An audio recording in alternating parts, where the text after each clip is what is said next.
¿Qué tal amigos? ¿Cómo están? Bienvenidos una vez más al estudio de la lección de la escuela sabática. Hemos llegado a la lección número 8 y esta lleva por título La preeminencia en Cristo. Bueno, todos juntos este sábado 21 estaremos estudiando en nuestras iglesias esta hermosa lección. Pero antes de poder iniciar nuestro estudio, vamos a inclinar nuestro rostro para pedir la compañía de Dios. Oremos. Gracias, Señor, te damos por la oportunidad que nos das de estudiar tu palabra. Habla, querido Dios, a nuestra mente y convence, Señor, nuestros pensamientos, nuestra razón. Y también, Señor, sensibiliza nuestro corazón. Dirígenos, te lo pedimos en nombre de Jesús. Amén.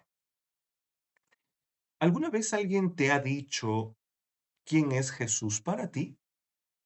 ¿Cómo responderías a esa pregunta?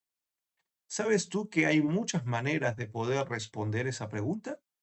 Algunas personas tal vez dirían que Jesús es o fue simplemente un gran maestro, pero si tú te percatas de la respuesta, colocan a Jesús en un estatus propiamente humano.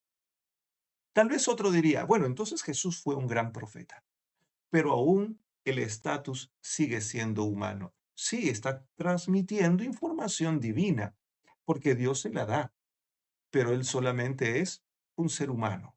Bajo ese concepto, muchos también responden. Bueno, y tal vez algún otro por ahí diría, Jesús fue un hombre sabio, un líder moral simplemente. Bueno, ya aquí estamos hablando de un hombre que solamente ha inculcado ética y moral a la sociedad, pero aún sigue siendo un ser humano, ¿ok? Bueno, cuando tú vas a la Biblia se encarga de enseñarte que Jesús no fue solamente un ser humano. Él compartió dos naturalezas, la divina y la humana.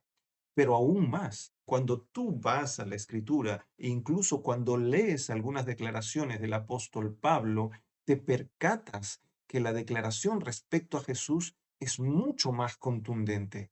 Para Pablo y otros apóstoles, Jesús fue un gran Salvador, el Salvador, pero también fue su creador, también fue la imagen visible del Dios invisible. Pero lo más impresionante es que Jesús es considerado como el centro del universo. Bueno, en el día de hoy, en esta lección, vamos a estudiar un poco más acerca de la naturaleza de Cristo y veremos por qué Cristo no es simplemente importante para usted y para mí, sino que es absolutamente preeminente para nuestra experiencia cristiana.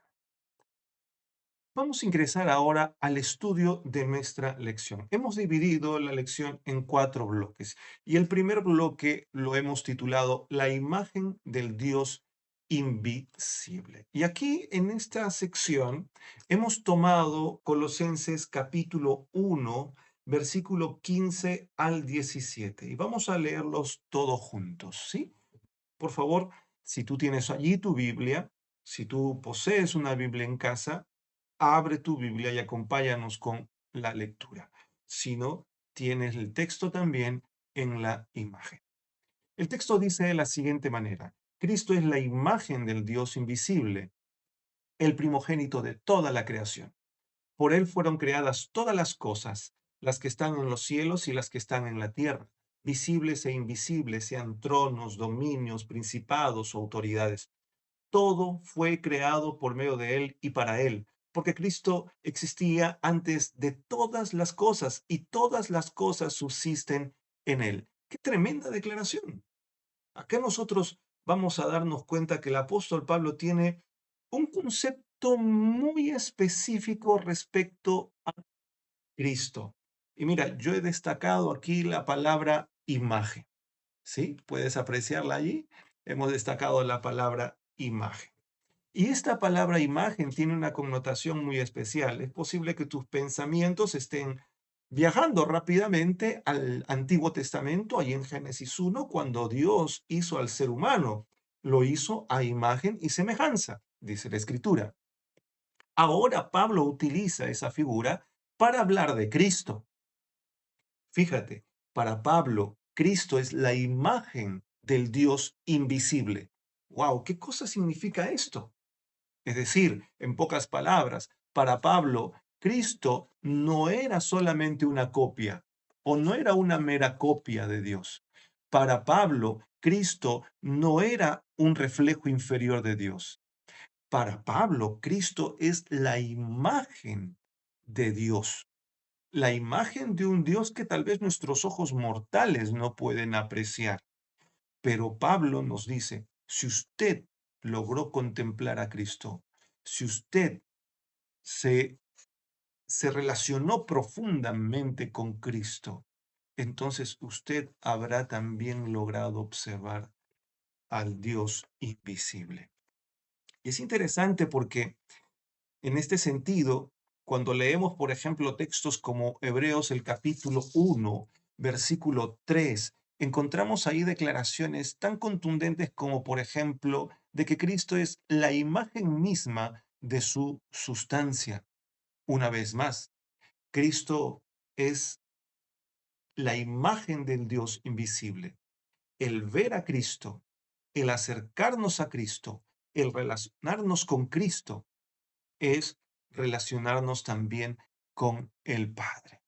Fíjate, no estamos entonces ante un intermediario creado, sino estamos ante la manifestación personal del Dios eterno. Y esa también es una declaración que el apóstol Pablo hizo en su momento en Filipenses el capítulo 2, cuando él alegó que Cristo no tuvo reparo en dejar todos los beneficios celestiales y venir a este mundo en favor de nosotros. Por eso es importante que podamos entender la reflexión paulina en este momento. Cristo es la imagen, no una imagen borrosa, no una simple copia, no, no es eso. Para Pablo, Cristo es la representación directa o es Dios mismo aquí en la tierra. Pues bien, antes de iniciar nuestro segundo bloque, es importante que nosotros nos hagamos esta pregunta. ¿Tu imagen de Dios se parece más a la de Cristo o a tus experiencias humanas? Mucho se habla de que nuestro carácter, nuestra forma de ser, nuestra manera de vivir, están talladas por nuestras experiencias diversas que hemos tenido. Sin embargo, cuando uno tiene la oportunidad de encontrarse con Cristo cara a cara, personalmente, esta realidad puede cambiar de manera dramática. Y Dios nos hace un llamado, una invitación a todos y cada uno de nosotros para poder gozar de ese impresionante privilegio que Él nos da. Bueno, vamos a iniciar ahora el segundo bloque de estudio de la lección de la escuela sabática. El segundo bloque lo hemos titulado El primogénito y creador de todo. Y aquí en esta parte del estudio vamos a utilizar una vez más el versículo de Colosenses, el capítulo 1, versículo 15 al 17.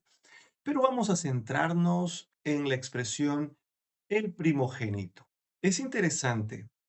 Comúnmente se ha entendido e interpretado este texto como, como que de pronto Pablo parece estar refiriéndose solo a aquella persona que nació primero. Sin embargo, cuando uno mira el contexto del Antiguo Testamento y ve ejemplos como entre los patriarcas, como el mismo Jacob, que después fue nombrado como Israel, el mismo rey David, que era el último de sus hermanos, ellos fueron considerados como primogénitos, pero no fueron jamás los primeros nacidos.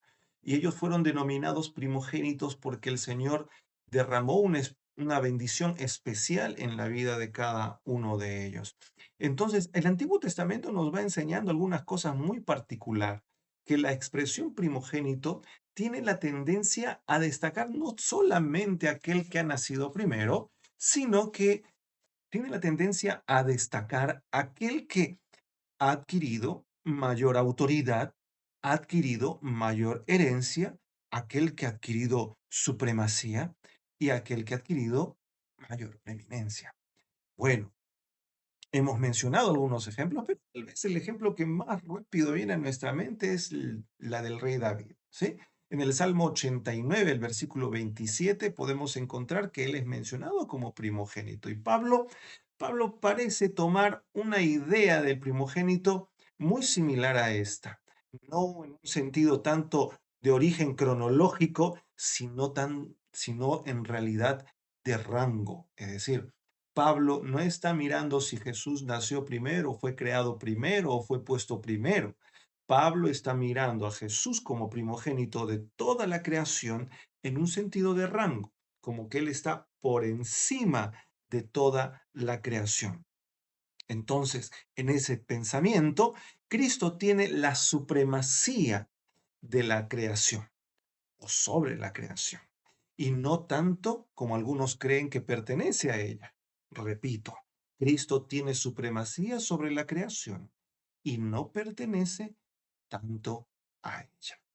Vamos a avanzar ahora con la siguiente parte de nuestro estudio. Y fíjense que en el mismo texto vamos a leer allí mismo lo siguiente, la siguiente frase. Por él fueron creadas todas las cosas. Y aquí tenemos que detenernos un poco porque los filósofos dirían que aquí entramos a un camino más de naturaleza ontológica, es decir, que trata de discutir la esencia de la naturaleza de Cristo. Porque se dice que por Él fueron creadas todas las cosas. Solamente Dios puede crear. Ningún ser humano puede crear, ni aun siquiera el demonio puede crear. Ahora nosotros escuchamos, vemos en nuestro contexto secular que hay gente que dice que ha creado cosas. Ok, pero es interesante que en la Biblia hay dos verbos distintos para el acto creativo. Para los seres humanos, en el hebreo bíblico, el acto creativo se manifiesta a través del verbo asá, que es crear a partir de algo ya existente. Pero es interesante que cuando Dios crea, se utiliza otra expresión verbal denominada bara para hacer alusión a una creación única, singular, sin comparación y sobre todo que viene directamente de manos de Dios. Ahora, ¿estará hablando este texto de una creación bara en el pensamiento paulino? Bueno, fíjense qué interesante, porque Pablo comienza a hacer una enumeración de todas las cosas que Jesús creó. Creó los cielos y la tierra, lo visible y también lo invisible, los tronos, dominios, principados y autoridades. Esto incluye todo orden espiritual y cósmico. Ok, está colocando Pablo delante de nuestros ojos una declaración potente. Es decir, Pablo nos está presentando la naturaleza ontológica de Cristo como un ser plenamente divino y no un ser creado, como tal vez algunos pueden imaginar o pueden pensar, en el que existe la vida y no que la ha recibido necesariamente, el que da la vida, el que trae a la existencia a los seres vivientes, y ningún ser creado puede hacer eso. Entonces, aquí hay una especie de lógica también que tenemos que entender. Si Cristo creó todas las cosas, no puede ser parte de lo creado, ¿ok? De lo contrario, tendría que haberse creado a sí mismo. Y eso es un poquito incoherente, por no decir mucho. Si Cristo crea, digamos, todas las cosas, no es solo poderoso, ¿ok? Entonces, si Cristo sostiene todas las cosas, no es solo importante. Y si comparte la sustancia divina, ojo con esto, no es solo representante, es Dios mismo. Y cuando usted lee el Evangelio según San Juan, el capítulo 1, versículo 3, este texto confirma, porque dice allí el texto, sin Él nada de lo que ha sido hecho fue hecho. Y Cristo es presentado de esta manera como teniendo la misma naturaleza que el Padre. Esta declaración es potente en ese momento en el que fue redactada. ¿Por qué? Porque todos sabemos bastante bien que el Evangelio según San Juan fue escrito por el discípulo amado con una intención: demostrar en el tiempo del primer siglo que Cristo era verdaderamente Dios y hombre, porque existían muchas corrientes de pensamiento que alegaban casualmente que Cristo no era Dios, que Cristo era solamente un hombre, y otros decían, no, sí es Dios, pero jamás fue hombre. Entonces, Juan elaboró el Evangelio según San Juan para enseñar a las personas que Cristo contaba con ambas naturalezas. Ahora, dentro de toda esta reflexión, cada vez que nosotros nos remitimos a reflexionar sobre la naturaleza de Cristo, también tendríamos que hacernos este cuestionamiento. ¿Vives como si Cristo realmente fuera el Señor absoluto de todo? Porque de acuerdo a lo que Pablo nos ha mostrado, Cristo es el Señor absoluto de todo. ¿Vives de esa manera? ¿Eres consciente de esto? Eso es algo que tú tienes que responder. Es una pregunta que tú mismo tienes que responderte. Vamos a ingresar al tercer bloque. Cristo es la cabeza de la iglesia y principio de la nueva creación. Y aquí vamos a leer también un texto, ¿sí? Que se encuentra en Colosenses, el capítulo 1, versículo 18. Y Él es la cabeza del cuerpo, que es la iglesia, el que es el principio, el primogénito de entre los muertos, para que en todo tenga la preeminencia. Ahora, vamos a leer un segundo texto, ¿sí? Vamos a ver aquí. Romanos el capítulo 6, versículos 3 al 4. ¿O no sabéis que todos los que hemos sido bautizados en Cristo Jesús hemos sido bautizados en su muerte? Porque somos sepultados juntamente con Él para muerte por el bautismo, a fin de que, como Cristo resucitó de los muertos por la gloria del Padre, así también nosotros andemos en vida nueva. Y aquí estos textos nos permiten reflexionar en cuatro puntos muy importantes. Primero, Cristo. Cristo es la cabeza porque Él es el que dirige. Cristo sostiene la vida. Cristo da la vida. Por eso es la cabeza de todo cuanto existe. También el texto que hemos leído hace un momento nos menciona que Cristo es el principio, y es el principio en el sentido de que Él es el iniciador de una nueva creación. Como un tercer elemento, los versículos nos hablan, sobre todo el texto de Romanos, nos habla de que hay una experiencia que el cristiano va a participar, de la cual él va a participar cuando él es bautizado, porque cuando el cristiano es bautizado en el bautismo por sumergimiento, por inmersión, experimenta simbólicamente la resurrección también de Cristo. Y en ese sentido está participando de lo que pueda suceder en un futuro cercano o de largo plazo. ¿Por qué?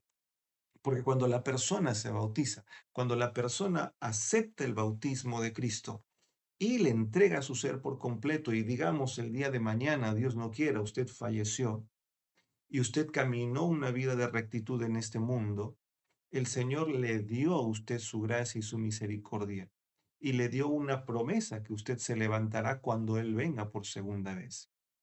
Pero esto nos hace pensar casualmente Romanos el capítulo 6, porque dice, cuando usted es bautizado, usted sale para vida nueva.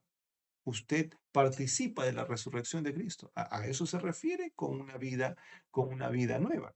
Entonces, fíjense que nosotros encontramos aquí cuarto punto que es fundamental y es la victoria que Pablo nos hace notar de Cristo sobre la muerte. Él nos da esperanza, nos asegura que la muerte no tendrá potestad sobre el ser humano. Las llaves del Hades, dice la Escritura, las llaves del abismo, las llaves de la muerte serán quitadas, arrebatadas. El Señor romperá, dice, las cadenas de la muerte y permitirá que todas aquellas personas que descansan en los sepulcros se levanten para salvación. Bueno, vamos ahora a entrar a nuestro siguiente bloque de estudio. Pero antes de iniciar el siguiente bloque, te hago una pregunta una vez más. ¿Cristo gobierna realmente tu vida o solo ocupa un lugar secundario? Vamos al cuarto bloque. Reconciliar todas las cosas. Y en este bloque vamos a leer también dos textos. El primero se encuentra en Colosenses, el capítulo 1, versículo 19 al 20. Por cuanto agradó al Padre que en él habitase toda plenitud y por medio de él reconciliar consigo todas las cosas, así las que están en la tierra como las que están en los cielos, haciendo la paz mediante la sangre de su cruz. Vamos a leer un texto más y es el texto de Juan, el capítulo 3, versículo 16. Muy probable que más de uno conozca este texto de memoria. El texto dice así: porque de tal manera amó Dios al mundo, que ha dado a su Hijo unigénito para que todo aquel que en él cree no se pierda, mas tenga vida eterna. Miren, si nosotros juntamos en cierta manera la reflexión de ambos textos, nos vamos a quedar sorprendidos de lo que los apóstoles han procurado enseñarnos. En estos dos textos hay por lo menos las siguientes lecciones. En primer lugar, la cruz es el centro del plan eterno. Es decir, hay un plan de salvación y el plan de salvación tuvo la cruz como uno de los eventos más importantes en el proceso de la salvación del ser humano. No es el único, porque después de la cruz viene un proceso adicional, porque Cristo resucitó y Cristo también ascendió a los cielos. Y al ascender a los cielos, dice la Escritura, dice Hebreos, que Él está intercediendo por usted y por mí. Entonces, la cruz tuvo un papel preponderante, pero no fue la única fase dentro del plan de salvación. Aún estamos viendo otra fase o estamos viviendo otra fase en este preciso instante. Un segundo aspecto que quiero destacar de estos dos versículos es que toda la plenitud de la deidad habitó siempre en Cristo. Él fue hombre y fue Dios al mismo tiempo. Como tercer punto, yo destacaría también aquí que la cruz, que fue un instrumento de vergüenza, se convertiría ahora en un instrumento de reconciliación. ¿Por qué? Porque hoy en día más de una persona al mirar una cruz tiene de una forma automática la tendencia a pensar en el cristianismo. Y al pensar en el cristianismo piensas en Cristo. Y al pensar en Cristo piensas en el sacrificio o en la muerte de Cristo en la cruz. Así que la cruz, que sirvió en algún momento como un instrumento de vergüenza, ha venido a ser para muchos hoy un instrumento de reconciliación, en el que las personas miran y las personas terminan por acercarse a Dios. Un cuarto pensamiento entre estos versículos es que el universo entero contempló ese sacrificio. Si usted piensa que el evento de la cruz solamente se circunscribió a nuestro mundo, usted se equivoca, porque el evento de la cruz en realidad tuvo dimensiones universales, cósmicas. Y no solamente nosotros, sino dice el apóstol Pablo en Primera de Corintios, nosotros hemos sido un espectáculo y todo lo que ha sucedido en esta tierra está, está a los ojos de todos los actores y observadores del universo entero. Por eso yo te pregunto ahora a ti, ¿ves la cruz como un evento histórico o como el centro de tu vida espiritual? ¿Cómo ves la cruz? Hay dos formas de verlo.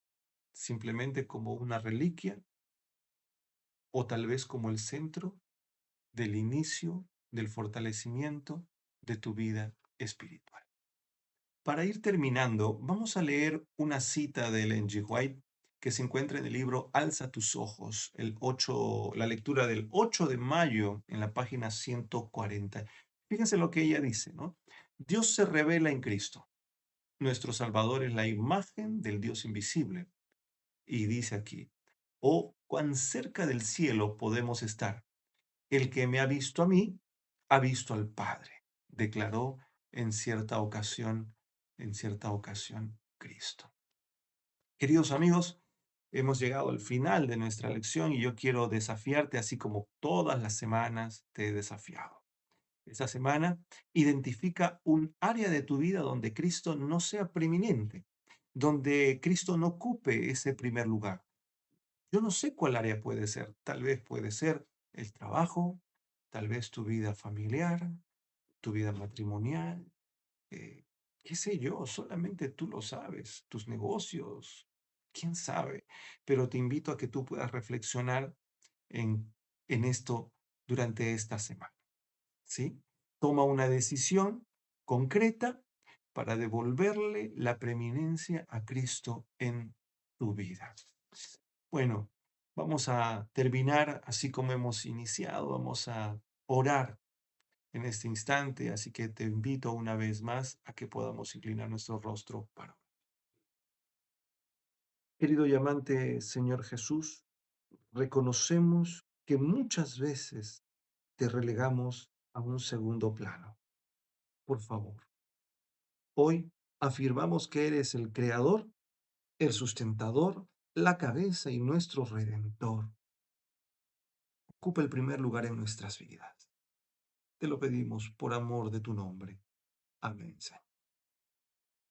Amigos, nos vemos hasta la próxima semana. Dios les bendiga. Chao, chao.